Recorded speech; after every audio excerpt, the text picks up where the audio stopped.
What's up, everybody? I'm gonna leave the door. Honestly, I want to leave the door a little bit open.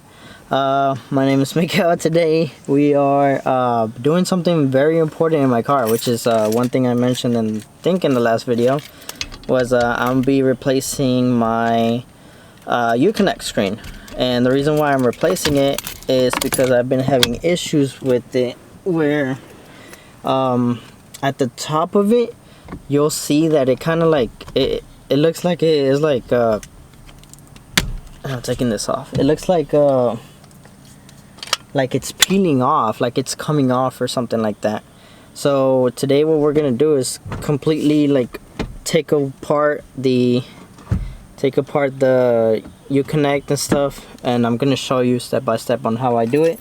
I'm not a professional. This is the first time I'm doing it, and I am the reason again for doing this is because my screen's fucking up, so I need to replace the screen. And right now you hear like a bunch of like frogs and shit, so you'll be hearing a lot. So right now I don't know if I should close it. Yeah, fuck it, I'll close it. So right now I'm using a panel popper, and panel popper, is that what we call these?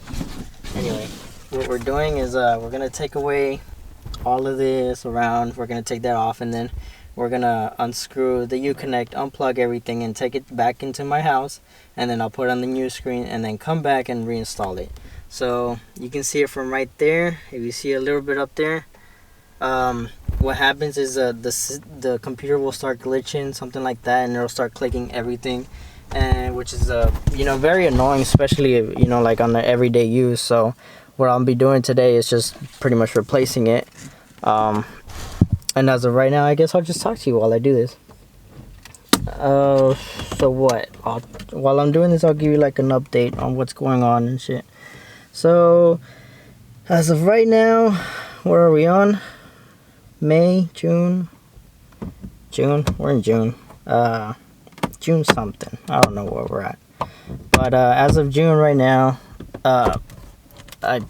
we try to do the Pro Charger install. I already explained everything. Pro Charger could not be done, unfortunately. I tried. I wanted to make it happen. I mean, it could have been done. To be honest with you, we could have done it, but I missed my car, and I just wanted the car back. At that point, it was just like, nah, this is too much. Sure, might as well just get the car back. So, look how easy that was. Maybe 13 seconds into the video, and I already removed that. So now we have 4 screws, and I'm not going to show you because if you take this off, you're going to see 4 screws. I'm not sure. I mean, I don't think your car is built any different. So I have a little thing, and I painted it, so it's a DeWalt one. But I'll just be taking off the screws and then unplugging everything, and then I'll show you what it looks like. So make sure you don't lose none of your screws, because if you drop them, you're going to lose them. So you want to make sure you grab onto them as soon as you start. And we're gonna remove all 4. And as a matter of fact, what the hell? I just noticed I only have 3. Oh, okay. We're gonna have to check on that because I only have 3. I don't even have 4, so I need to find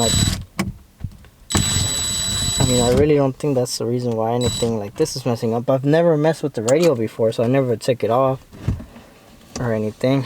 But dang, this is hot. I don't know why is it hot. Yeah, so let's push this front.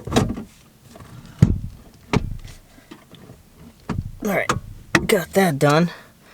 So now I can show you this. Yeah. Alright, so here's the radio. I already took off the 3 bolts because apparently it was only 3. And then this is what it looks like in the back. So we're gonna, unplug everything. And all of these are color matched. So there's not really a way that you can fuck this up, like when you're putting it back on. Everything should be good to go. I'm not sure if I'm supposed to disconnect the battery, but you know what? I don't think I'm not gonna do it anyway. And then we'll just plug everything back in. So I need to find a way on how to take that off. Probably just pry them, to be honest with you. I don't know what you're supposed to do here. I've seen a video before on somebody doing this. Yeah, all you have to do is just press that. Okay.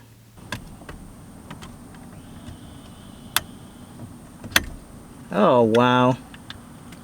It's actually pretty easy to do. All you have to do is push the clicky thing down and then just pull the wire.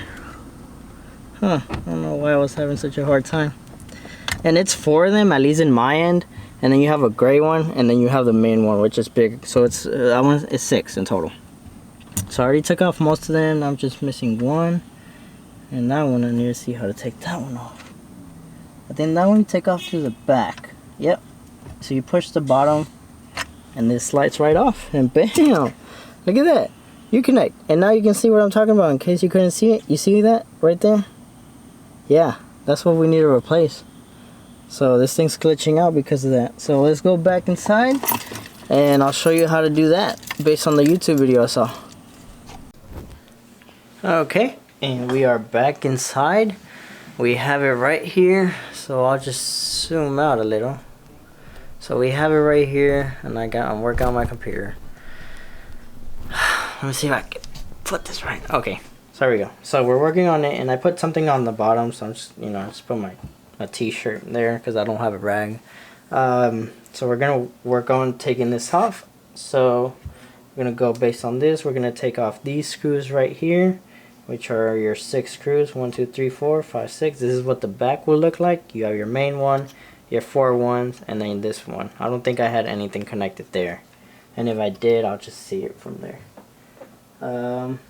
So yeah, let's get a screwdriver and then we'll start taking these away. Okay, so I got myself a screwdriver. So we're gonna work on this.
well, we're done. As you can tell, we got it on there. This is just the protector thing. As far as like what you saw me doing, everything was pretty simple to do. I mean, honestly, like it just looks it looks like it's hard because it's so many things. But people who have built computers or stuff like that, this wouldn't really be an issue for you. The only thing that they don't mention in the video is this sticky thing that gets annoying. And as you can tell, I probably got my shirt messed up with all that sticky stuff, you know what I mean? So like, I don't know if I'm gonna be able to reuse this shirt or anything, but there it is. So this is a new one, this is the old one. As we had to transfer some stuff there, and this is OEM as well, so don't think that you're purchasing from the wrong one. So let's go put it on, test it out, make sure everything works fine, and then we'll get back. And we are back, and obviously you can only see red. Let's see, probably leave the door open, I can't really see. So we're gonna put everything back to where it was. There we go. So everything's already plugged in. So before I screw it in, we're gonna test it out. Okay, the Dodge lit up. The Dodge lettering lit up.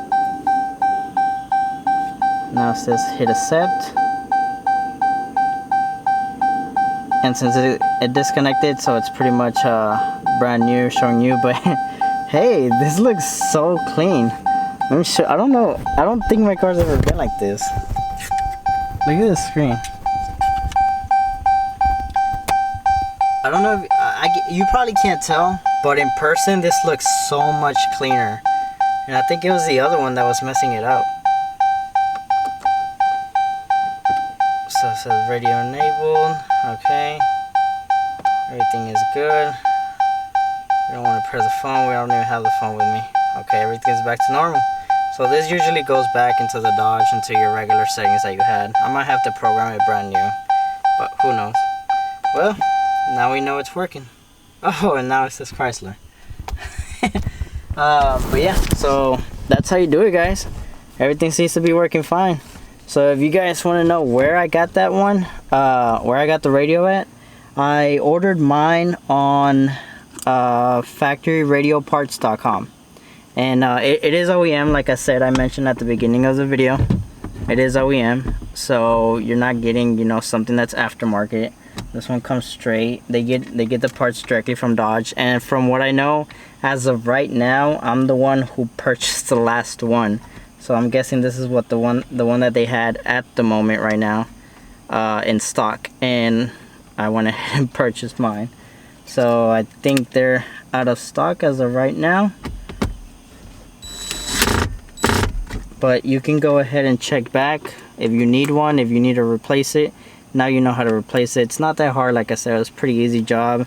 You just got to be very careful and try not to, like, you have to have patience. If you don't have patience, trust me, it's not gonna work for you. So yeah, I hope you guys, you know, enjoyed the video. If you did, make sure to leave it a like. If you know anybody that needs to fix their radio, then you could just show them this video. Or if you're doing it yourself, it doesn't take a professional to do it. If somebody that's never took a radio out before ever can do it, then you can do it, okay? So as far as putting everything back, everything is just so simple. Put the 3 bolts back in, because originally it had 4 and I don't know where the 4th one was. So hope you guys enjoyed the video. If you did, make sure to leave a like, and if you want to see more, make sure to subscribe, and I guess I'll catch you guys next time.